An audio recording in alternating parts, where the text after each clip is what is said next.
sehat semua. Ibadahnya lancar, tambah sabar, makin bersyukur, lembut hatinya. Saya doakan putra putri anak cucu panjenengan semua makin baik, solih solihah. Ibu, ini kita bersyukur banget ya, masih diberi kesempatan umur waktu rezeki oleh Allah untuk menambah pundi-pundi amal kebaikan.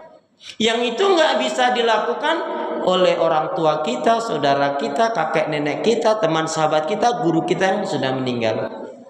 Yang sudah meninggal nggak bisa baca Quran, nggak bisa berzikir, nggak bisa istighfar, nggak bisa sedekah, nggak bisa menambah pundi amal kebaikan. Maka kalau kita diberi kesempatan nikmat oleh Allah ini tidak kita maksimalkan, tak ada bedanya dengan yang sudah mati.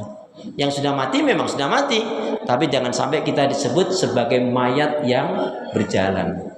Baik, temanya indah sekali ya, kaitannya kebahagiaan dengan Al-Quran. Ini kuncinya, ikutin saya. Bismillahirrahmanirrahim. Bismillahirrahmanirrahim. La sa'ada fi hayatina illa bil Quran. La sa'ada fi hayatina illa bil Quran. Tiada kebahagiaan dalam kehidupan kami kecuali dengan Al-Quran. Jadi temanya sangat tepat sekali untuk kita-kita yang mau bahagia. Ibu-ibu pengen bahagia atau bahagia banget? Kalau gitu saya mau tanya dulu, ibu-ibu amal kebaikan ibadahnya sudah baik, benar dan sempurna atau belum? Ini pengakuan yang luar biasa. Ya, mau mengakui kekurangan, kelemahan. Ya. Pertanyaan yang kedua, ibu-ibu Anda semua kesalahan dan dosa-dosanya masih banyak atau tinggal sedikit? Kayaknya perlu diulangi lagi ini. Kesalahan dan dosa-dosanya masih banyak atau tinggal sedikit? Ini jujur banget ini, Masya Allah. Yang hari ini banyak orang gak jujur. Yang hari ini sulit. Orang bilang cari orang yang jujur. Kalau begitu saya tanya lagi, biasanya yang gak jujur itu ibu-ibu atau emak-emak? Kenapa jadi marah? Kenapa jadi baper? Ya Allah, ya Allah. Sekali kali gitu pertanyaannya. Ibu-ibu pingin masuk surga atau pingin banget masuk surga? Pingin masuk surga atau pingin banget masuk surga? Masya Allah, ya Allah. Amal kebaikan ibadahnya gak sempurna. Kesalahan dan dosanya masih banyak. Pingin banget masuk surga. Semoga Allah memberkahi merahmati kita semuanya, amin. Karena memang kita masuk surga bukan karena amal kita, tetapi karena rahmat kasih sayang dari Allah. Amal ibadah kita ini adalah sebagai perantara. Baik, saya ingin ringkas saja dalam memberikan penjelasan kali ini. Jadi ternyata ketika Rasulullah SAW membacakan 3 ayat, salah satunya tadi ayat yang dibacakan, ini sahabat-sahabat Nabi sudah jelas-jelas dijamin masuk surga. Tapi ibadahnya ngalah-ngalahin kita yang gak dijamin masuk surga. Ketika Rasulullah membacakan 3 ayat ini yang nanti akan saya sebutkan, itu ada yang mengatakan sampai mereka gemetar, bahkan sampai ada di antara mereka yang pingsan, karena mereka paham benar dengan ayat yang dibacakan oleh Rasulullah. Ada yang tahu ayatnya yang mana selain yang tadi sudah dibaca? 3 ayat yang ketika dibacakan, padahal sahabat Nabi sudah jelas-jelas dijamin masuk surga, tapi ibadahnya ngalang-ngalain kita yang gak dijamin masuk surga. 3 ayat ini ada yang mengatakan ketika dibacakan oleh Rasulullah, pada sahabat Nabi itu pada gemetar, ada yang sampai ketakutan, bahkan ada yang sampai pingsan. Ada yang tahu? Tadi sudah, yang tinggal nyebut 2. Yang bisa jawab dengan benar nih, hadiahnya umroh bayar sendiri.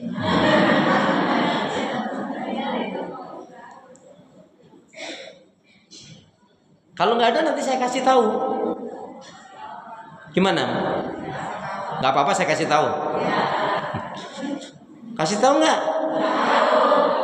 Tadi nggak tahu kok nggak tanya. Gimana? Mau? Oh ya, baik. Kalau mau jawabnya bunga mawar bak kedondong, sabar dong. Yang pertama dalam surat Al-Furqan, surat yang ke-25 pada ayat yang ke-30. A'udzu billahi minasyaitonir rajim. Wa qala ar-rasul ya rabbi inna qaumi ittakhadhu hadzal qur'ana mahjura. Dan berkatalah Rasul, ya Rabbku, sesungguhnya umatku tidak lagi mempedulikan Al-Quran. Umatku meninggalkan Al-Quran. Ketika itu sahabat Umar bin Khattab lagi membaca lembaran Taurat dan Injil. Rasulullah melihat kemudian bertanya, "Duhai Umar, apa yang kau pegang, apa yang kau baca itu?" "Ini Rasulullah, ini lembaran Taurat dan Injil. Isinya bagus banget loh Rasul." Maka Rasul mengatakan, "Wahai Umar, ketahuilah sekiranya sekiranya Musa, Isa hidup hari ini, maka wajib mengimani aku dan apa yang aku bawa, yaitu maksudnya adalah Al-Quran." Maka sejak itu sahabat Umar nggak membaca lagi itu. Sejak itu beliau membacanya adalah Al-Quran. Ibu-ibu termasuk yang sering pegang Quran, baca Quran, ngelihat Quran atau mindahin Al-Quran? Sekali lagi, ibu-ibu termasuk yang sering pegang Quran, baca Quran, ngelihat Quran atau mindahin Quran? Baik. Nah, siapa yang dimaksudkan orang yang meninggalkan Al-Quran? Tadi ayatnya, wa qala rasul ya rabbi inna qaumi takhadhu hadzal qur'ana mahjura. Dan berkatalah Rasul, ya Rabbu, sesungguhnya umatku tidak lagi peduli, umatku meninggalkan Al-Quran. Yang dikatakan orang yang meninggalkan Al-Quran, satu orang yang tidak meyakini dan mengimani kebenaran Al-Quran. Siapa yang dia hidupnya betul-betul tidak meyakini mengimani kebenaran Al-Quran, pasti akan dihinakan oleh Allah Subhanahu wa taala. Na'udzubillah min. Akan banyak kesulitan-kesulitan. Jiwanya akan sempit. Jiwanya tidak akan tenang. Dan tidak ada akan keberkahan dalam kehidupannya. Jadi orang yang meninggalkan Al-Quran jelas adalah orang yang tidak meyakini mengimani kebenaran Al-Quran. Yang kedua, orang yang malas membaca mempelajarinya. Ibu-ibu pernah malas? Ibu-ibu pernah malas? Tanggal berapa? Terus caranya biar nggak malas gimana? Nih caranya. Biar nggak malas gimana caranya? Semangat. Biar nggak malas caranya? Semangat. Biar semangat gimana caranya? Jangan malas. Betul? Malas tuh nggak ada untungnya. Bukankah kita tiap hari diajari doa oleh Rasulullah? Gimana doanya habis sholat itu? Gimana sholat kita? Habis sholat kemudian kita kan doa, Allahumma inni as'aluka ilman nafi'an wa rizqan thayyiban wa amalan mutaqabbalan. Kemudian kita diajari doa, Allahumma inni a'udzubika minal ajzi wal kasali wal bukhli wal jubni wa ghalabatud dan wa qahrur rijal. Ya Allah, aku berlindung kepadamu dari sifat lemah, malas, kikir, penakut, terlilit hutang, dan diperbudak manusia. Amin, gitu dong. Ya Allah, amin aja diababain dulu. Ya Allah, ya Allah. Ya. Jadi yang malas membaca, mempelajari Al-Quran, dia digolongkan orang yang meninggalkan Al-Quran. Tadi Bu Ratna sudah membacakan kaitannya dalam hadis itu, sekali kita membaca satu huruf maka kita mendapatkan 10 pahala kebaikan. Alif lam mim. Itu bukan satu huruf, alif sendiri, lam sendiri, mim sendiri, yang masing-masing tiap huruf mendapatkan 10 pahala kebaikan. Makanya siapa yang dia punya masalah dalam kehidupannya, pingin diberkahi, dirahmati oleh Allah, terus banyak baca Quran.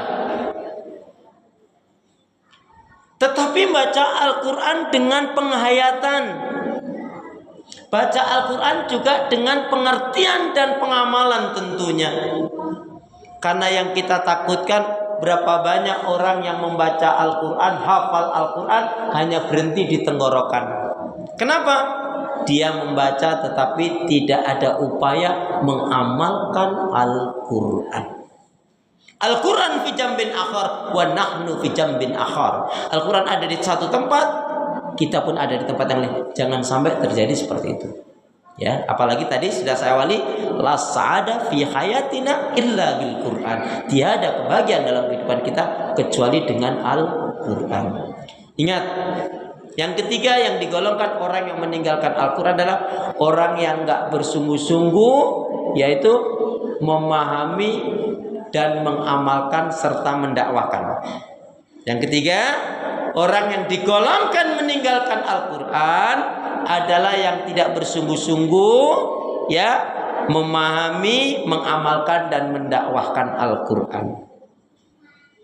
Kemudian puncaknya yang keempat, orang ini digolongkan orang yang meninggalkan Al-Quran adalah yang tidak menjadikan Al-Quran sebagai pedoman hidupnya. Itu ayat yang pertama yang menjadikan sahabat-sahabat Nabi, ya, ketakutan. Nah, ingat ada nasihat menarik dari cucunya Rasulullah, Hasan bin Ali, tentang Al-Quran. Kalian ini, ya kita ini belum dikatakan mencintai, memahami Al-Quran kecuali ketika kita membaca ayat-ayat tentang azab, siksa neraka, laknat, ada rasa takut, cemas, ngeri pada diri kita. Kemudian dibarengi dengan doa, ya Allah, selamatkan aku ya Allah dari keburukan-keburukan. Selamatkan aku ya Allah dari azab, siksa, dari laknat-Mu ya Allah. Mampukan aku ya Allah menjauhkan perbuatan-perbuatan yang menyebabkan aku mendapatkan murka-Mu. Amin. Kenapa lama banget sih Bu aminnya? Jangan-jangan ibu ini haus atau saya yang haus malahan gitu. Bu, nih cara mengamalkan Al-Quran, cara mengamalkan Quran. Kalau mau minum, jangan lupa mengucapkan Bismillahirrahmanirrahim. Selesai Alhamdulillah. Mau minum lagi, Bismillahirrahmanirrahim. Selesai Alhamdulillah. Biar ganjil witir, kan Allah suka yang witir. Bismillahirrahmanirrahim. Alhamdulillah. Baik.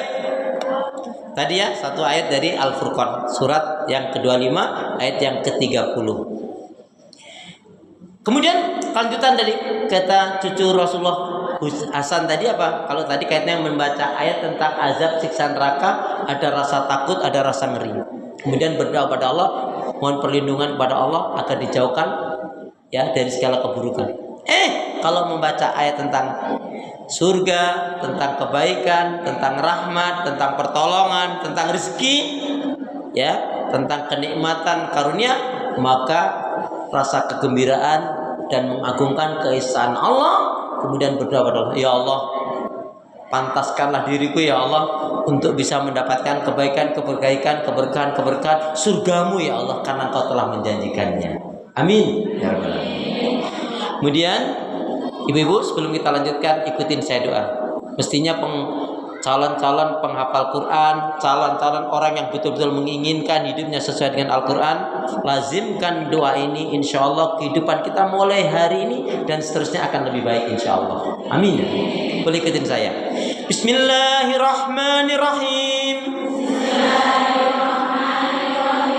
Ya Allah, Berilah aku hati yang bersih, pikiran yang jernih, lidah lisan yang selalu jujur, akhlak yang mulia, hidup dan mati dalam ketaatan, keimanan, ibadah, sabar, dan syukur. Lebih semangat. Ya Allah ya Arhamar Rahimin, berilah aku hati yang bersih, pikiran yang jernih, lidah lisan yang selalu jujur, akhlak yang mulia, hidup dan mati dalam ketaatan, keimanan, ibadah, sabar, dan syukur.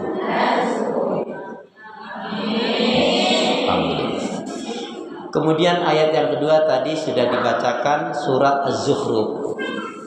Di dalam surat Az-Zukhruf, surat yang ke-43 ayat yang ke-36, ini lebih ngeri lagi. A'udzubillahi minasyaitonir rajim. Wa may ya'shu an dzikri rahman nuqayyid lahu syaitanan fahuwa lahu qarin. Barang siapa yang dia berpaling dari pengajaran peringatan Allah Al-Quran, maka Allah akan datangkan syaitan, yang syaitan itulah yang akan mengombang-ambingkan di dalam kesesatan. Makanya apa kata Nabi? Satu, khairukum man ta'alamal Qur'ana wa 'allamahu. Sebaik-baiknya di antara kalian adalah yang belajar Al-Quran dan mengajarkannya. Ada hadis Nabi, kita hafalkan hadis ini. Sepulang dari majelis ini harus hafal hadis Nabi ini. Yang gak hafal nanti pulangnya terakhir. Yang hafalnya lancar banget boleh pulang duluan. Itu nanti kayaknya saya deh. Apa kata Rasulullah? Hadis ini indah sekali, tapi saya yang banyak yang belum tahu. Ikutin saya. Bismillahirrahmanirrahim. Qala Rasulullah sallallahu alaihi wasallam,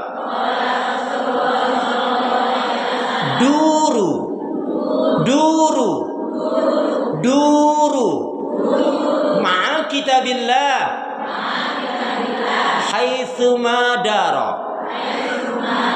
Duru ma'a kitabillah haitsu ma dara. Artinya berputarlah kalian, berjalanlah kalian, kelilinglah kalian dimanapun kalian berada dengan kitab Allah Al-Quran.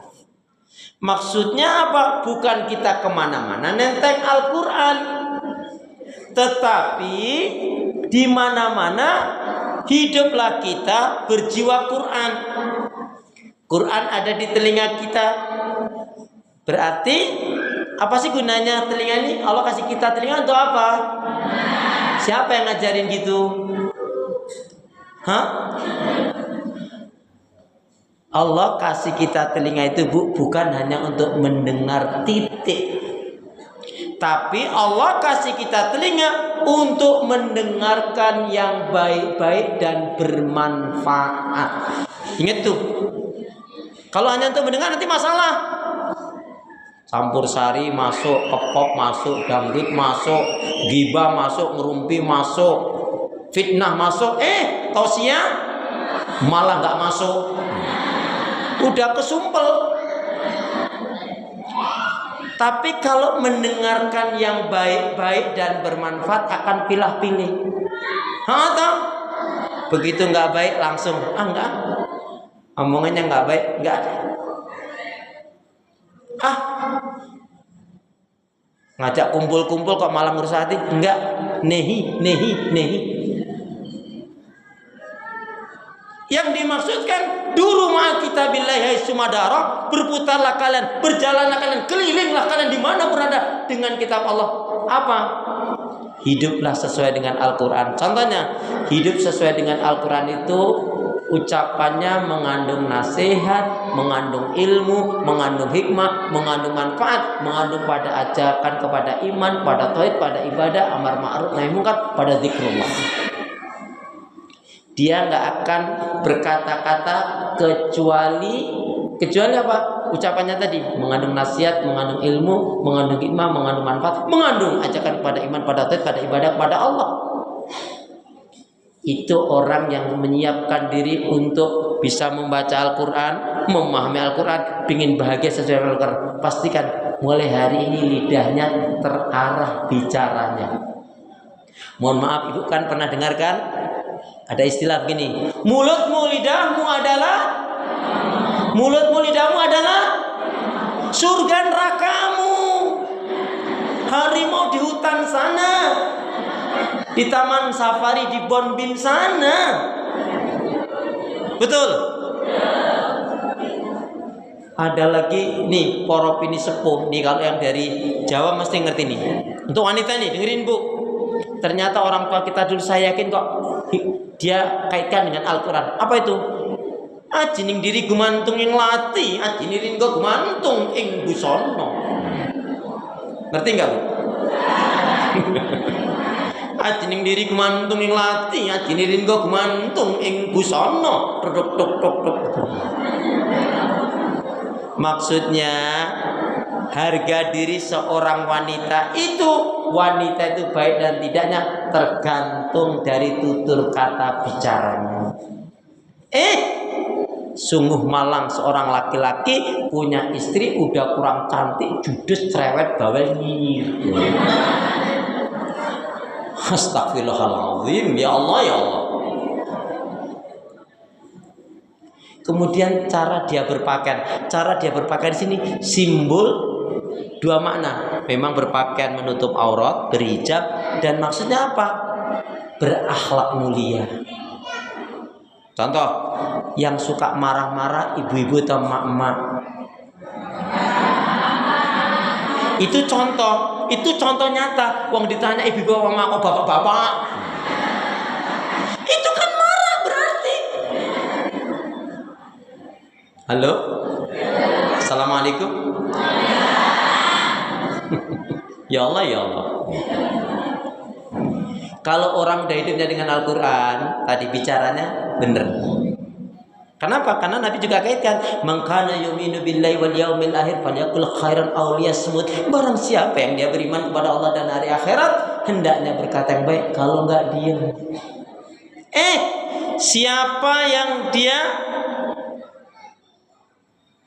bersahabat, bergaulnya sesuai dengan Al-Quran, pasti dia hanya akan pilih teman-teman sahabat yang baik, solihah. Bu, jangan sampai ya Bu ya, udah ngaji lama-lama, pingin paham Quran, pingin bisa baca Quran, tapi teman gaulnya nggak baik-baik Bu, jangan. Capek, ngerusak hati, buang energi, mempercepat mati.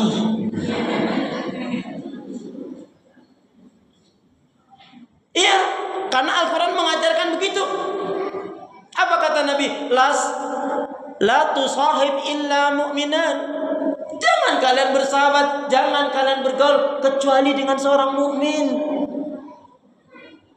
Al-Quran ini Bun, Quran ini nggak bisa dia berbarengan dengan hal-hal yang buruk. Seorang ulama mengatakan, ya, ketika Al-Quran, ya, dengan kalian ingin bisa baca Quran, hidup kalian sesuai ingin dengan Al-Quran, tetapi kalian masih mendengarkan atau melakukan hal yang buruk, itu sulit. Ya, itu sulit. Kenapa? Al-Quran itu tidak mau berdampingan dengan apakah suara-suara yang buruk-buruk. Apalagi mohon maaf nih, ibu-ibu, mohon maaf ya, mulai hari ini termasuk saya ingatkan, jangan lagi mendendang-dendangkan lagu yang buruk. Kalau ibu mendendang-dendangkan lagu buruk dan itu ibu menikmati, itu bisa menjadi doa ibu. Kecuali ibu sanggang, kecuali ibu tolak. Contohnya, hidup senang walaupun tak punya uang, bohong. Harus begitu. Udah laku jelek ibu nikmati di kamar mandi sampai kenceng-kenceng lagi nyanyinya. Itu bisa menjadi doa, Bu. Ini ada lagu jelek banget ini. Ini ibu-ibu yang pernah mendendang-dendangkan ini istighfar, Bu, kecuali ibu sangkal. Ibu tolak itu. Contohnya lagu jelek banget itu apa? Aku rela menderita. Walaupun hidup di gubuk tua. Sengsara terus uripmu ora kepenak. Nauzubillah min. Orang yang berjiwa kalau ikuti Al-Quran lapang dada.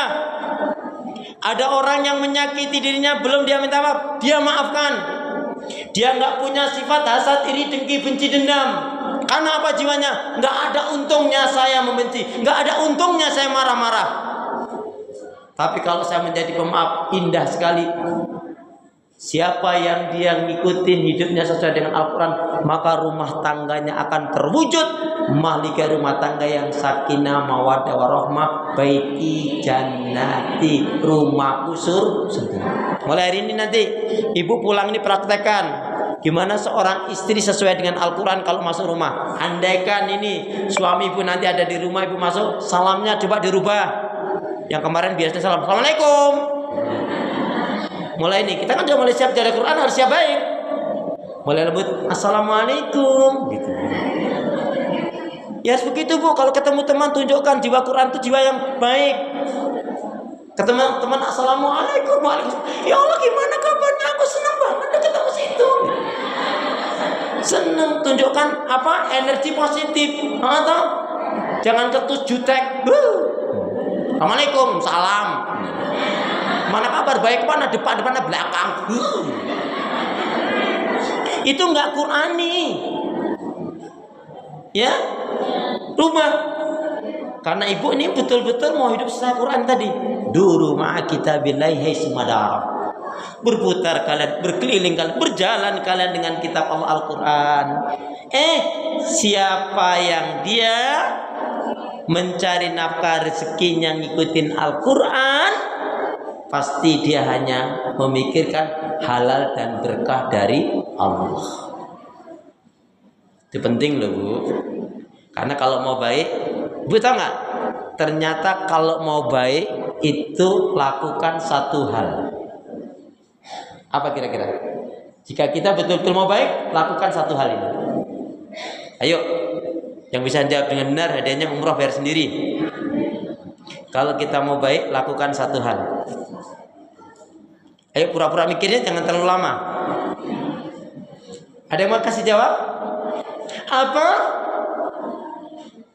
Jadi kalau kita mau baik, lakukan satu hal. Apa itu? Buang yang buruk-buruk. Kalau ibu udah bisa membuang yang buruk-buruk, insya Allah akan baik. Amin. Mulai dari cara mikir, cara mikirnya, cara bicaranya, cara bergaulnya. Jangan sampai ini nanti ya, habis ngaji ini, habis taklim ini, begitu keluar baru 5 langkah sudah ngomongin temennya. Betul. Ya Allah, ya Allah. Astagfirullah, astagfirullah. Hati-hati. Nih, dengerin. Lau tahuratil qulub lamma sabiat minal Qur'an. Ada mengatakan ini adalah ungkapan sahabat Utsman, tapi ada mengatakan ini ungkapan Imam Ghazali. Lau tahuratil qulub lama sabiat minal Quran. Sekiranya hati orang itu baik, dia akan senang dengan Al-Quran. Dia akan berusaha hidupnya mengikuti Al-Quran. Kalau berkata jujur. Jadi yang suka marah-marah, yang gak jujur, yang suka ungkit-ungkit kebaikan, yang kalau kumpul-kumpul gibah ngerumpi ngegosip, itu berarti hidupnya belum mengikuti Al-Quran. Saya tanya ibu-ibu, ibu-ibu ingin hidup sesuai dengan Al-Quran? Siap hidup sesuai dengan Al-Quran? Siap menjadi orang yang baik? Siap melakukan kebaikan? Siap meninggalkan maksiat dan dosa? Ibu janji ini ungkapan ibu, siapa di antara ibu yang serius, Allah akan mudahkan memahami, mempelajari Al-Quran. Baik, yang selanjutnya pada ayat yang mana yang pada sahabat Nabi sampai tadi gemetar? Tadi saya ulangi, satu Al-Furqan surat yang ke-25 ayat yang ke-30. Yang kedua surat Az-Zukhruf surat yang ke-43 ayat 36. Ngeri tadi redaksinya wa may ya'shu an dzikrir rahman nuqayyid lahu syaitanan fa huwa lahu qarin. Siapa yang barang siapa yang dia berpaling dari pengajaran peringatan Allah Al-Quran, maka Allah akan datangkan syaitan, yang syaitan itu yang akan mengombang-ambingkan dalam kesesatan. Yang ketiga terdapat dalam surat yang keberapa dan ayat yang keberapakah ayat yang akan dibacakan oleh Ustadz ini? A'udzubillahi minasyaitonirrajim. Hadza basairu linnasi wa huda wa rahmatul liqaumin yuqinun. Ini ayat ibu kalau cari dalam Al-Quran pasti ketemu. Ada yang tahu? Pernah dengar ayat ini? Hadza basairu linnasi wa huda wa rahmatul liqaumin yuqinun. Ini kalau ibu cari dalam Al-Quran pasti ketemu. Ya iyalah gitu dong, Bu. Bang memang ayat Al-Quran. Suratnya surat Al-Jasiyah. Surat Al-Jasiyah surat yang ke-45 ayat yang ke-20. Coba boleh salah satu membacakan, coba Qurannya sama nggak dengan Quran saya? Surat 45 ayat 20. Monggo, siapa nak kasih baca?